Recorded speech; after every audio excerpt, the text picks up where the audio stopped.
Sharon Johal has had enough. She's had her fill of the online trolls, the anonymous threats and the whispers as she walks down the street. While the former Neighbours actress knows what it's like to be in the public eye, she never expected to become a maligned figure after appearing on the block with her husband Ankur. She says, after a grueling 3 months, her portrayal as the series villain has come as a shock. "I've played villains in my acting career and they're always fun, but no, we don't consider ourselves villains, and neither does anyone who knows us," Sharon, 34, tells TV Week. Unfortunately for Sharon, the complicated drama continues this week as the feud with her builders, Liam and Scotty, comes to a head when she accuses Scotty of making orders in their budget for his own personal use. But that wasn't the only problem. With no renovation experience, the couple made it clear they expected their building team to take leadership and support them. "We didn't feel supported when we put forward ideas and suggestions that could have taken our home to the next level, which was upsetting," Sharon explains. Any building site can be like a hair salon on a bad day, filled with gossip. "We were really disappointed to hear they were talking on camera behind our backs without speaking to us directly about issues that were exaggerated for TV."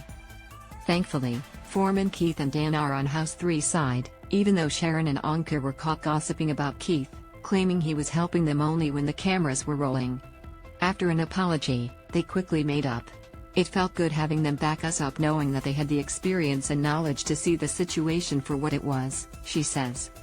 Both Sharon and Ankur have been candid about how their time on the show, and how they've been depicted, has affected their mental health.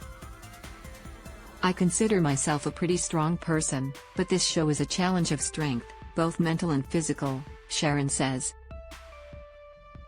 "We always wore a microphone, so even having a private conversation with your spouse can be replayed and used in a storyline.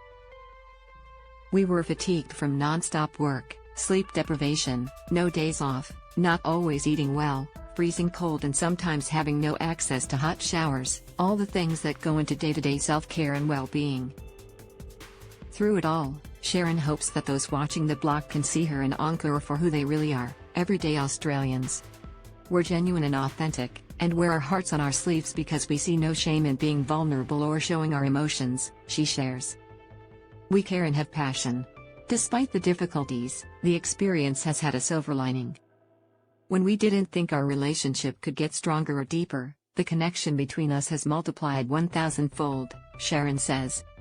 But is it enough to see the couple return to the block? "I'm probably still in the thick of it and trying to work it all out," Sharon says. "Ask me again in a couple of months' time."